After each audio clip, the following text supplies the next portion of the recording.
This episode was pre-recorded as part of a live continuing education webinar. On-demand CEUs are still available for this presentation through All CEUs. Register at allceus.com/counselor toolbox. Hi, everybody, and welcome to today's presentation, Happiness Isn't Brain Surgery, Mindfulness and Relaxation for the Entire Family. Over the next 30-45 minutes, we're going to review the function of mindfulness and a variety of mindfulness techniques. We'll explore the concept of relaxation and identify different methods of relaxation. Too often, people refer to relaxation as something active that they're doing. And what we really want to do is, during relaxation, is allow the body to de-stress. So to review, mindfulness means being aware of your current state emotionally, mentally, physically, and spiritually. Mindlessness allows people to ignore minor stress until it adds up to a meltdown.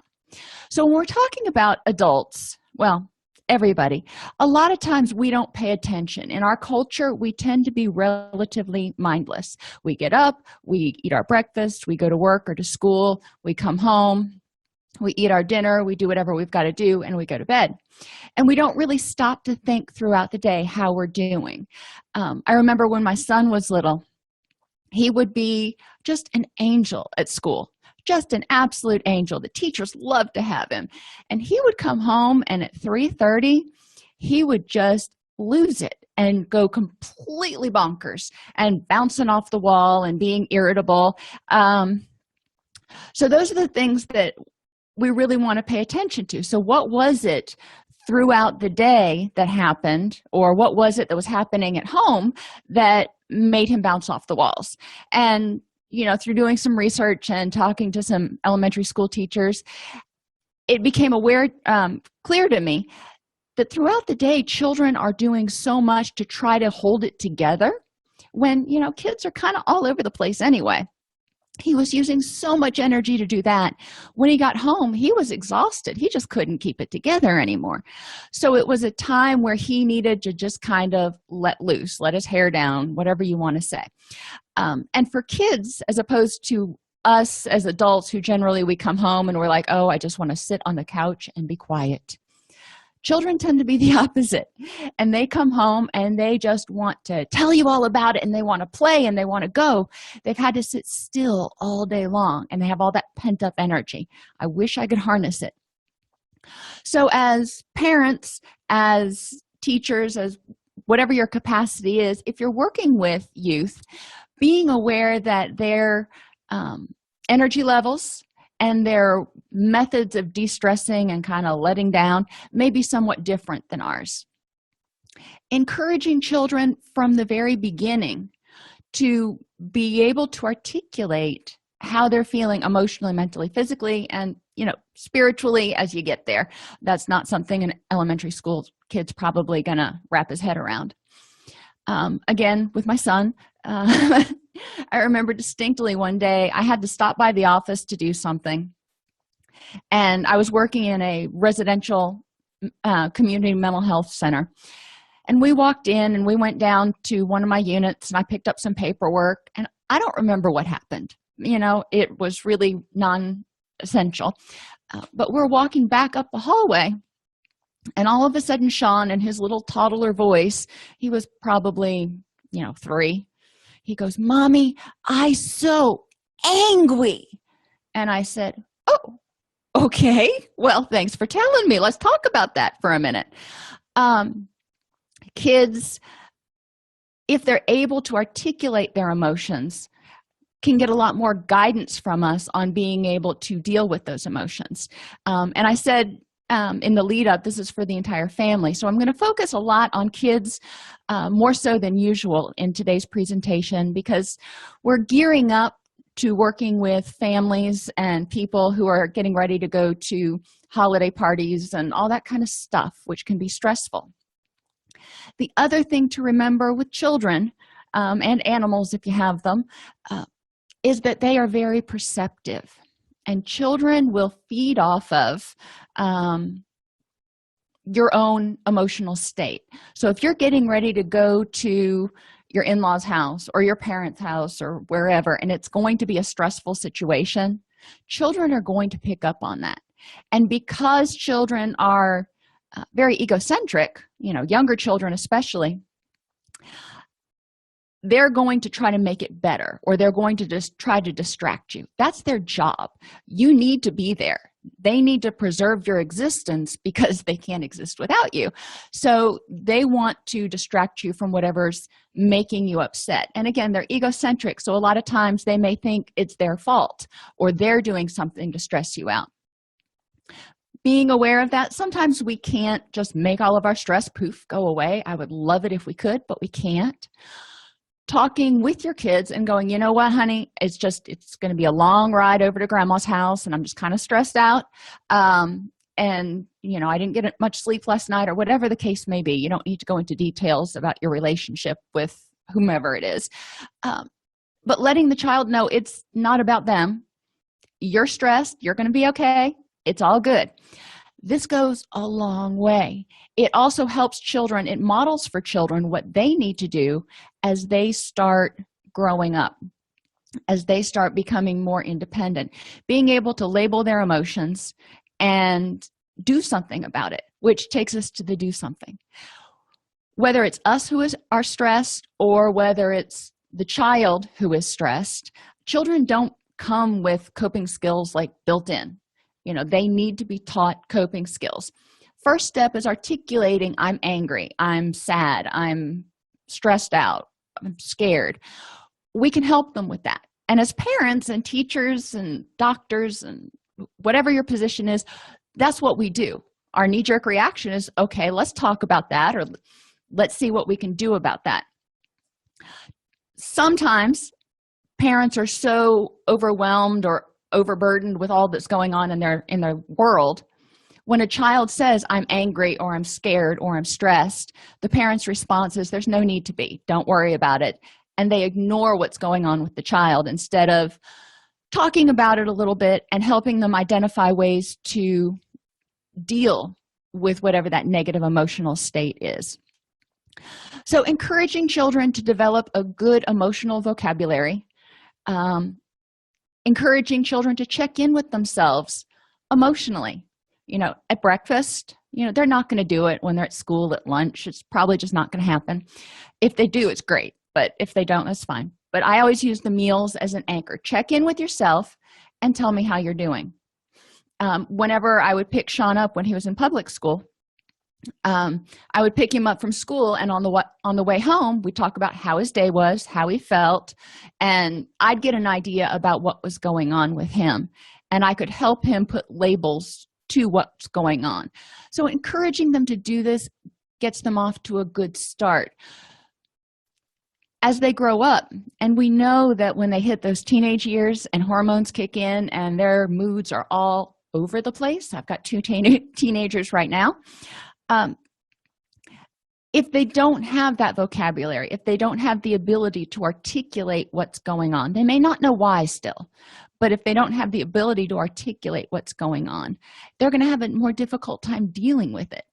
And you'll get vague comments like, I'm just tired, or I don't feel well, when there could be a lot more going on, that's depression, anxiety, grief, those sorts of things. Helping children work through this prevents them from acting out. And we're going to talk a lot about self-esteem and acting out and being able to deal with dysfunctional emotional states in the presentation on bullying at the beginning of November. Moving on to mentally, being aware of your own mental state. Are you able to think clearly? Are you foggy-headed? Are you being forgetful? The same thing is true for kids. When my kids were growing up, well, still, but especially when they were younger, they would go through phases, and it was like they'd be learning English and they'd be doing great in their language arts, and their math skills would just be kind of holding steady or, forgetting some. And then one day it's like a light switch went off and they would flip, and all of a sudden they were on with the math and they couldn't remember anything about how to conjugate a verb. And I'm like, what happened? or when they're starting to get sick. My children, and I know a lot of my friends report the same thing, children get more disorganized. Their brain is not dedicating the resources to cognition and memory and all that stuff. It's dedicating resources to fighting the bugs. So if your child or you are feeling foggy-headed, having difficulty concentrating, it's worth looking at, is there a growth spurt going on? Are you fighting off some sort of illness? Is there some sort of hormone imbalance, change of life thing going on? Is your nutrition okay? Look at all those vulnerabilities to try to figure out what might be causing that current state. As we approach the holidays, a lot of times people's nutrition gets a little bit more wonky. We get busy. We've got holiday parties to go to. We've got football games to go to. We've got practices on top of everything else. So in some instances, people start eating more fast food and paying less attention to what they're eating. So it is important to check in on the nutrition and make sure your kids are eating. I don't know what school lunches are like now. I've heard horrible rumors, but I'm hoping they've gotten better.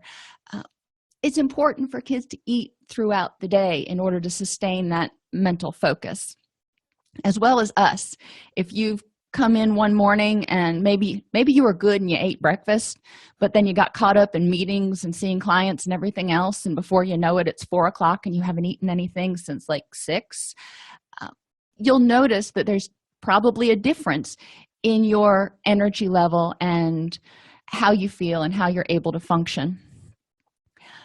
The more run down we get, whether it's avoiding dealing with negative emotions and just being unhappy, being tired, being malnourished, the more problems that we have, the harder it is to relax. We're using a lot of energy to kind of fight against resistance. Physically, if you're physically exhausted, it's going to be harder. So if you're kind to yourself and you're aware of what's going on, and listen to your body. It's not something I like to do because I like to be the master of my own domain, but if you listen to your body like you're supposed to, you'll get an idea about what you can and cannot accomplish.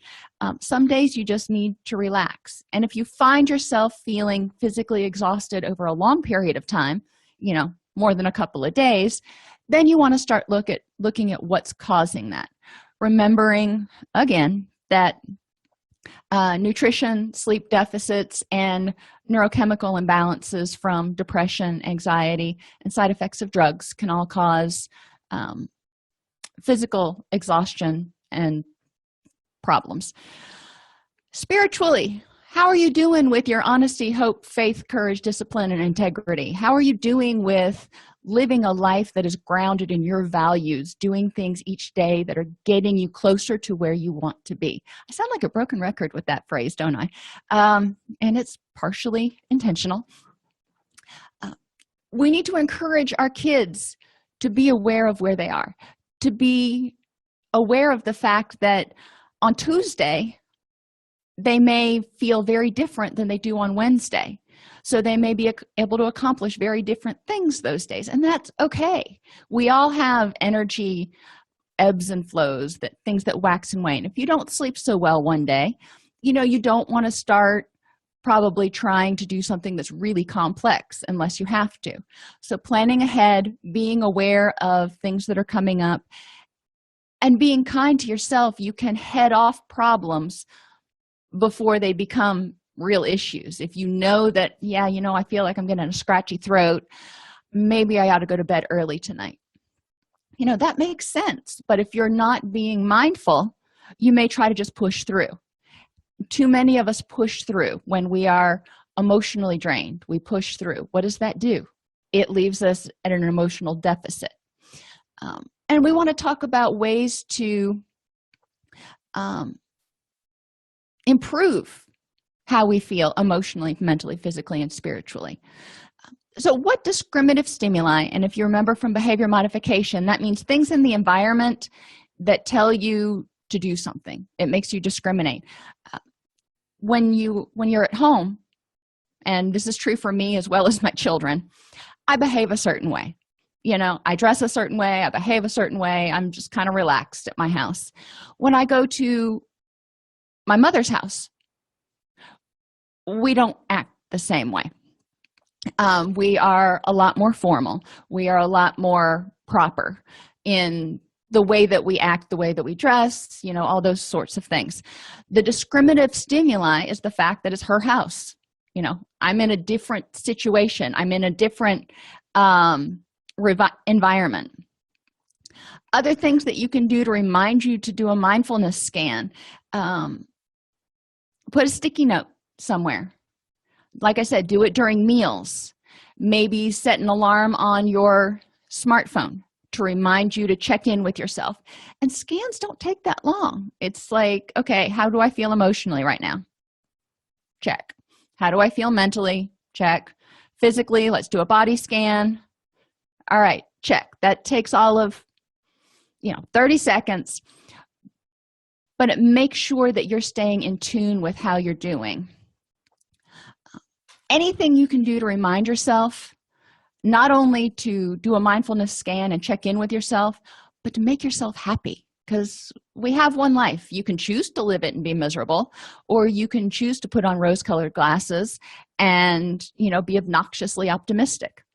I had a employee at the last place I worked. He was just a lovely man, former military, career military, so everything in his office was just so.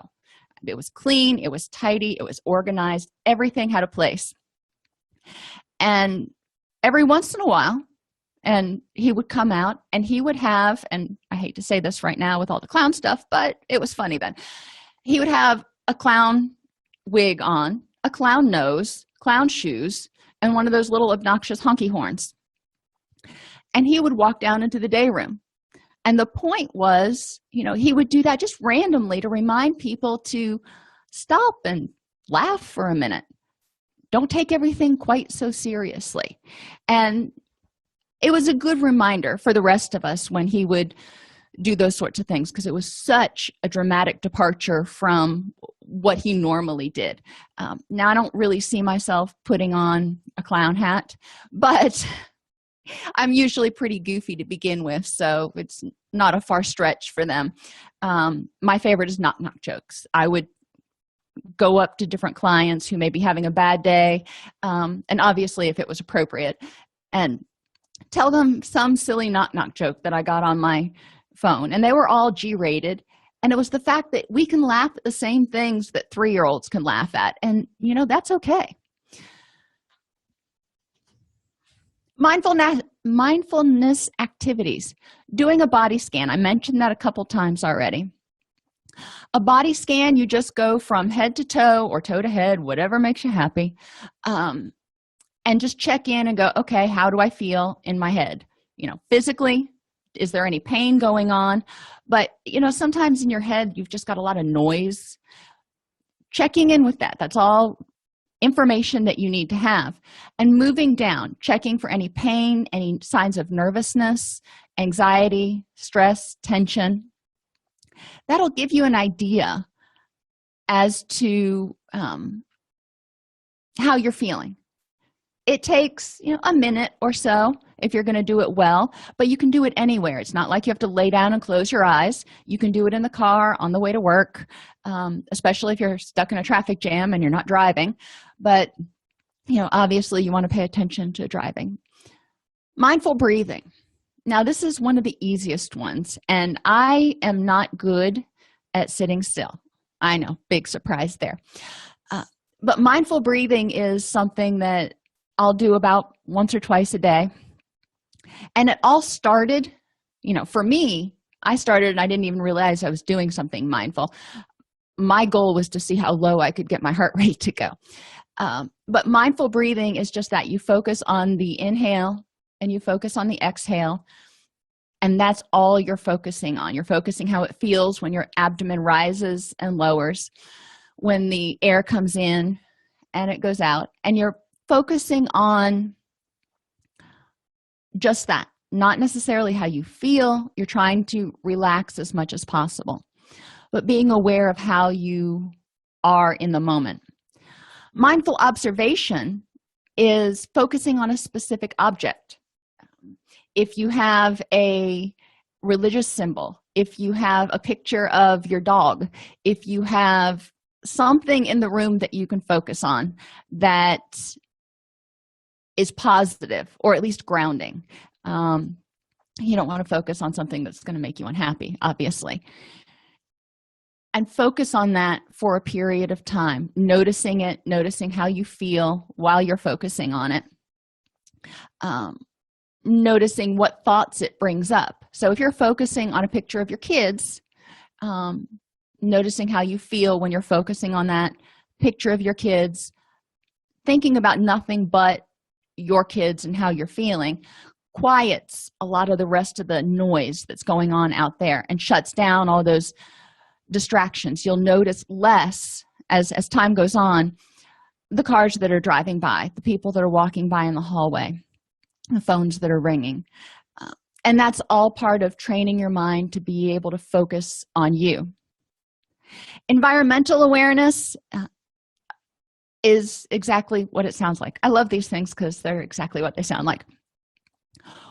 Sitting in a room or out on the patio, wherever you are, and just noticing your environment. Not all of us are visually inclined. I am, but not everybody is. So it's important to understand that we want to help people focus all of their senses. What do they smell? What do they hear? What do they feel? You know, it may be the cool temperatures. It may be moist outside. It may be the sun beating down on their skin. What are they noticing right then? That shuts out the noise from, I've got to do this happened this morning. We're not focusing on what happened 2 minutes ago or what's going to happen in 2 minutes. We're focusing on what's in your environment right now. One of the activities I used to do when I taught at the university, I'd take my class out and I would have them sit on the courtyard for 5 minutes. And they were just to go out there and sit quietly and notice. When we came back in, I would give them another 5 minutes to write down everything that they saw, heard, felt, thought about. And then we would talk about it because they were all sitting in the same plaza. They were all sitting within 20 feet of each other. And we would compare what everybody else noticed and what they didn't notice to highlight the fact of how environmentally unaware we often are, and sometimes how we can miss some really cool things. It's a fun activity to do with kids, both of these. If you go on a walk in a park, pulling a leaf off the tree, or pulling a tree down if you don't want to rob it of its leaf, and have the child notice it. What does it look like? What does it feel like? What does it smell like? In order to encourage the child to appreciate the depth of the experience. And then asking them to, give you an idea about, maybe something about how they feel or what's going on with them at that point in time. Mindful awareness, thinking before you act. When something happens, we don't have to act right away. Mindful awareness means being in the moment, aware of what's going on, aware of your feeling, but also aware that those two things are not necessarily, do they necessarily have to be connected? You can observe something without having to act on it, and you can actually feel something without having to observe it. Giving yourself time to just observe it as it is, and then make a decision about what to do. With teenagers and with a lot of adults, impulse control is a huge issue. Encouraging them to practice mindful awareness. When something happens, stop, think, then act. So we don't want them to jump into something right away. Mindful appreciation. Notice 5 things in your day that usually go unappreciated. You got to work without getting into an accident. Great. That's awesome. We take that for granted a lot of the time. whatever it is that you don't usually appreciate. I noticed this year, I don't know why I hadn't noticed it before or looked it up for that matter, that my 4 o'clocks flower in late summer. I kept waiting for them to flower and waiting for them to flower, and they hadn't flowered until about a month ago. But being appreciative of it now that they are here, and what I see when I come home and the butterflies and all that stuff, I will notice animals. Those are the things that I usually do notice. Other things that you can appreciate are also things that your family members do. Mindful appreciation of the fact that somebody cleared their dish after dinner.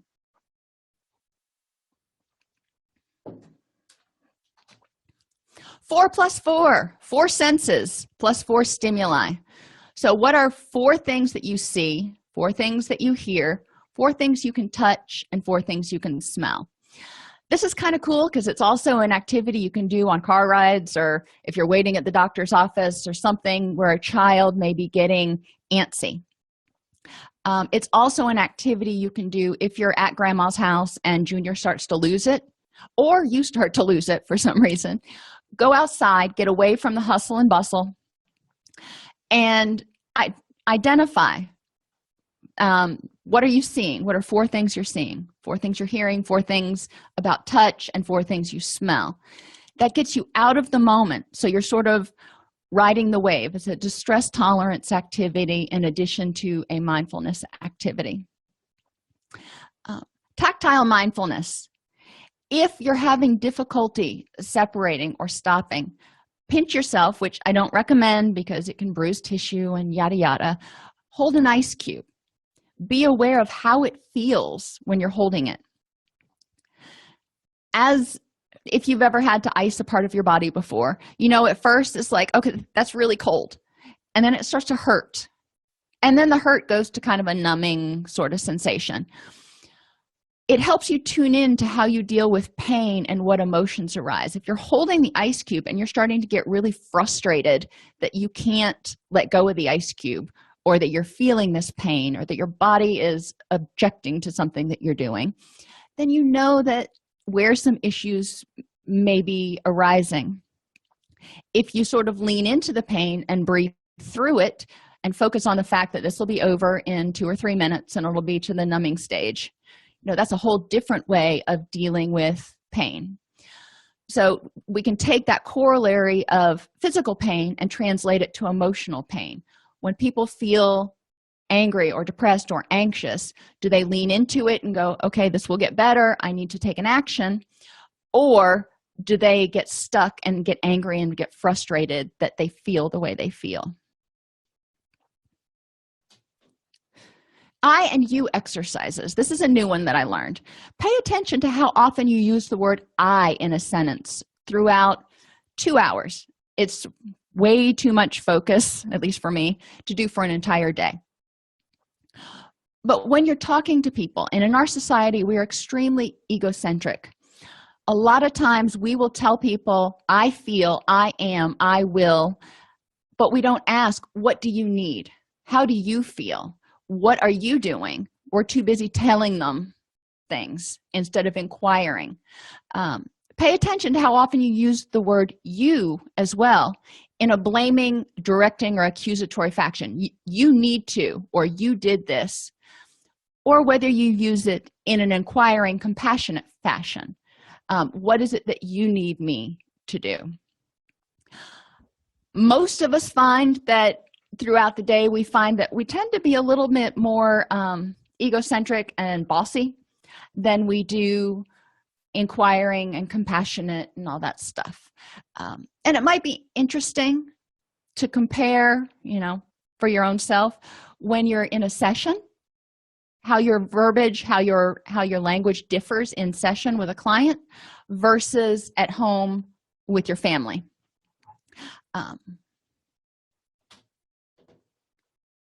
Cause and effect.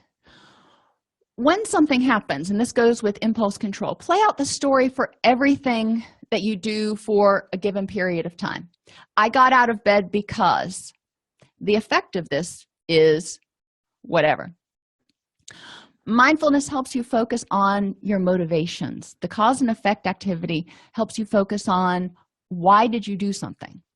I got out of bed because there was some sort of a reward. We know that we do things that have a reward. What was that? The effect of me getting out of bed is X, which means I'm going to do another behavior. It goes into chaining. A lot of what we do on autopilot is just sort of a preformed chain of behaviors. Think about if you've driven home from work one day after a really hectic day and you're kind of lost in your own thoughts. You still get from work to home and make all the right turns, hopefully, because you're on autopilot and your body knows that, okay, when I see this stoplight, I need to turn right. Becoming more cognizant of that cause and effect in our own behaviors, not just in our driving patterns, helps us understand why you did something. Devil's advocate can be useful, and it can be useful with children and teenagers sometimes, but obviously it's one that you have to use with some element of care in order to not make the problem worse. But basically, you act as if you believe the opposite of what you believe about something. So if your child comes to you and says, I can't stand algebra, I will never use algebra, it's a pointless endeavor, that's how they feel about it. And okay, so I will say, play devil's advocate and tell me all the reasons I need to know algebra, all the ways that I might use algebra. Initially, when I did it with my kids, and algebra was one that we talked about a lot, I would give examples of how I had used algebra throughout the day. I hadn't really thought about it in terms of being algebra, but I think I've got 6 people for dinner tonight. Each person is going to need 6 ounces of protein. So how many ounces of protein do I need for the meal tonight? So I need to make sure I have X amount of meat or whatever it is when I go to the grocery store. That's algebra. Who knew? And we use different examples of that in order to drive home the point that some of the simple algebra is really necessary. For my son, who's going to go into, at least he thinks right now, he's going into computer programming, we look at why some of the more advanced algebra is important. And that kind of gets above my head, so I refer him to his father, who happens to be in computer programming. And they talk more about why those sorts of things are necessary. Devil's advocate can also be an interesting mindfulness activity, again, under the right circumstances, to do at the dinner table. We've been studying politics right now. And the kids are watching the debates, and they're watching everything that's going on with the presidential election. So I will encourage them to take a topic and play devil's advocate with each other, which can be quite amusing, as long as a fight doesn't break out. But which is why I say you want to make sure that you're using it in a situation where it's not going to cause harm and it's going to stimulate cognitive juices. Once you're aware of how you're feeling, and once you're aware of how you are in the moment, then you know whether you need to relax and recover or you've got energy to go. The interesting thing about energy to go is no matter whether you're doing it for something really exciting, like going on a 2-week cruise, or you're doing it for something not so exciting, like having to do annual evaluations for all of your employees, it takes energy. When you use energy, you've got to give your body a chance to recharge, and that's relaxation. We need to allow our body to stop being stressed. One of our major sources of energy waste, if you will, is muscle tension. It's like having the air conditioning on, but the windows open at the same time. It doesn't do a lot of good. You're just going to keep running that air conditioning. When you have muscle tension, your body is constantly using energy to keep those muscles knotted up. The muscle tension oftentimes comes from our own, mental stresses and possibly our own poor posture. Identifying any sources of stress that need to be eliminated or that can be easily eliminated are great. Let's see how we can close the window so the air conditioner can be more efficient, so the body can rest and recharge and be more efficient. So emotionally, we want to increase pleasant cues in the environment. And what's pleasant for me and what's pleasant for each of my children are very different. So when we're working with families, I'm not saying I want everything to be uniform everywhere. If the child can have a corner or a place, maybe they share a bedroom so they can't have a whole room, that's fine. They need to have a place they call their own. When I was working in residential, we would have 8 women in the same room, and they were in bunk beds, and their space was their bunk and the wall space that was above their bunk and a dresser, and that was it. They didn't have a lot of space, but what space they did have, they were allowed to try to make their own, within reason. Sounds. Not everybody finds the same sounds pleasant, whether it's, put on music, instrumental music, birds, silence. Some people just love the sound of silence. Waterfall, any of those background noises, the white noise machines that you can get. You can also get DVDs. A lot of people use them when they're doing meditation. That just has some sort of a nature-based background or flutes or something. Sights. What can you put in your environment that's relaxing as far as pictures, colors, organization, safety? When I go into my office and I have pictures that are inspirational, I have pictures that are encouraging, and I have my diplomas and all that other junk hanging on the wall. That's great. That's sort of energizing for me because that's when I'm in my professional mode. But when I'm home, I have pictures of cats and chickens and my kids and things that they've drawn. That's what I have up in my home environment. It's a separate feeling when you go, just like we were talking about being at my house or being at my mother's house. My demeanor and my stress level is very different when I'm at work versus at home. Not to say one's better or worse than the other, it's just different. What's the feel? Make it comfortable so you're not unpleasantly hot, unpleasantly cold. And texture.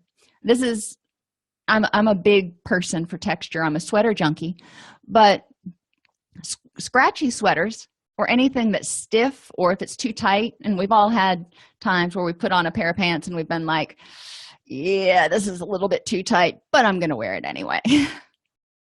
That's not the best thing for relaxation. It's hard to relax if you've got to suck it in all day long. Paying attention to those things. They're just little things, but little things add up. In the environment, what do you smell? Sometimes it can be something as simple as just opening the windows and getting the smell of the crisp, fresh air. Other times you can use things like aromatherapy, or even the little tart warmers that you can plug into the wall. Most agencies may not allow you to use those because that would be a whole nother MSDS sheet to go in the thing, and a whole nother issue as far as safety is concerned. But if you can find a way to incorporate a pleasant smell, whatever's pleasant to you, it may be roses, it may be ginger, it may be coffee. Oh, I love the smell of coffee. Good coffee. Anything that can help you relax and get into that state of mind. When we talk about guided imagery next time, we're going to talk about getting into the state of mind for you that's your happy place. Cognitively, in order to relax cognitively, don't think, just be. And that's hard for a lot of us, to not think. And we're going to talk about different ways to try to help us not get caught up with all the noise that's going on in our mind and appreciate what's going on right now. You can use guided imagery to help you relax mentally. And again, we're going to talk about that next week, but talking about guided imagery briefly, you're being guided through a scene or a scenario, and guided imagery can be used in a lot of different ways. It's been used and tested with AIDS patients to help increase their T4 helper cells. It's been used with cancer patients to help their recovery. It's also been used with people who are stressed out to help them get to a more relaxed state of being. So guided imagery can walk you through a lot of different scenarios and can be used for a lot of different purposes. The cool thing with guided imagery, and like we've talked about with anxiety before and our mind misinterpreting cues, with guided imagery, we don't necessarily have to see something. We don't necessarily have to see the waterfall with our eyes to be able to see it in our mind's eye, to be able to imagine that we're there and get roughly the same experience. Reading something enjoyable that's non-stressful. I try not to read clinical stuff when I'm at home, because I'll get myself all fired up arguing about whether they use proper statistical analyses or how rigorous the study was done. And I'm a statistics junkie too, so it's one of those things that it's better for me not to get into. So I will read books about crocheting. I will read books on gardening, my hobbies, and I try to keep the two separate. Read something that you enjoy. Some people love fiction. I can't get into it, but if you love it, that's awesome. My son loves it. Learn a new hobby. It's not relaxation in its truest sense, because anytime you learn a new skill, it takes a fair amount of focus and mental energy, but it can distract you from other stressors. When I learn a new crochet stitch, or if I'm crocheting to a pattern, I have to focus on what I'm doing, and I can't be focusing on all the different distractions. I can't let my mind wander to the stresses of the day. I have to stay in the present moment to make sure I don't miss a stitch. Crochet may not be your thing. You can use, different crossword puzzles, anything that makes you happy. Physical, relieve pain and muscular imbalances and regulate blood flow. Stretching. If your left and your right are not evenly relaxed, you're going to feel pain. If your front and your back are not evenly relaxed, you're going to feel pain. So you need to have muscular balance between front and back and left and right and top and bottom. Massage can help loosen some of those muscles so it's easier to stretch. It can help with some of the muscle tension. It can help with some of the muscle spasms. Unfortunately, massage doesn't last forever, and sometimes you have to go to a masseuse, and that's not necessarily practical. There are a lot of good videos online about ways that you can use tennis balls and foam rollers to massage the basic parts on your own. Some people swear by hot tubs as a way to help their muscles relax.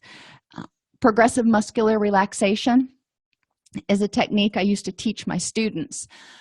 They would sit or lie comfortably, and then we would I always started at the top, and we would start at the top and tense and relax our foreheads, noticing the difference between tense and relaxed.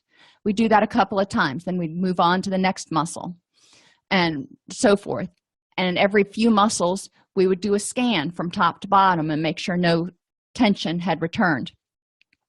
You can find all kinds of scripts for progressive muscular relaxation online, but as people become more adept at noticing the difference between tense and relaxed, then they'll be able to earlier identify when they're getting some muscle tension. And then breath work can also help. The more you oxygenate your blood, the better you feel in general. There's hyperoxygenation, which isn't good, but anything that you do with breathing and focusing on your breath, getting good deep breaths, is generally going to help relax the body. When you slow your breathing, your heart rate slows. It's just the way it happens. Your body goes, oh, you're not breathing as fast, so I don't need to beat the heart as fast, which can help people with anxiety and anger issues. Social relaxation. You want to look for social environments that promote calm, tranquility, and happiness. And that's different for everybody. When I go to the gym, I get in my own little world. There may be 30 people there or more. I don't count. But I don't care about what's going on around me. I'm in my own little world where I'm calm and I'm happy and everything's grand. Laughter naturally releases endorphins, and it's an excellent relaxation technique. So find funny things, and it can be funny memes, it can be stupid cat videos, whatever it is that makes you laugh.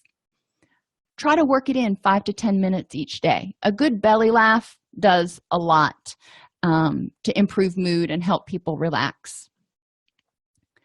Extroverts may be more comfortable around a group of people because they don't mind the interruptions and they actually draw energy off more people. So extroverts may look for relaxation in a social setting, whereas introverts may want to go to coffee with 1 or 2 other people where they won't be interrupted and bothered a bunch. People who tend to be more judgers or structured don't like surprises, and they need to plan for whatever the social event is. Not that they don't like social events, but don't throw it on them at the last minute and call up your friend Jane and be like, hey, it's 4 o'clock on Friday and I don't have anything to do. Would you like to go out at 6 o'clock? If Jane is strong on the structure scale, she's probably going to say, no, I already planned to do laundry and wash my hair. And that's actually probably true. Perceivers, on the other hand, don't like that much structure. They like to go, well, after work on Friday, I'm probably going to go do something. I don't know what.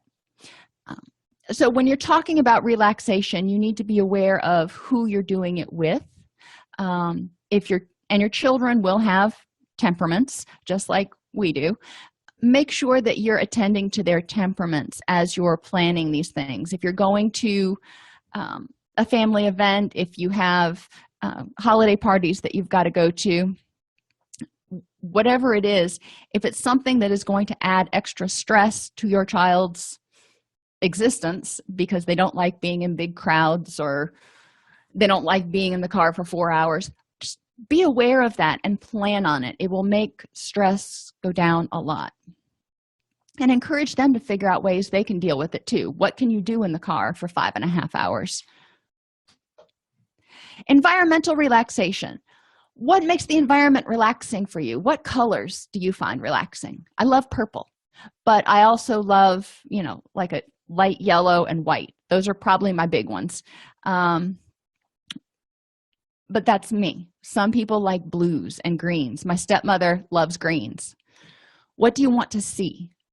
When you walk into a room, my daughter's doing interior decorating right now. And she's learning about all the different styles of interior decorating. And I am definitely not what you would call a person with a taste for modern design. I'm more of a country or old-fashioned, early American sort of design. But that's not for everybody. Some people prefer the crisp lines. What light level do you like? Some people like it to be darker. Some people like it to be a lot brighter, like daylight. And you want to look at the temperature of the lights. Some people like the soft whites that are flattering, and some people like the daylight lights that have a much bluer hue, and they're much brighter, but they also tend to be much harsher. What temperature do you prefer?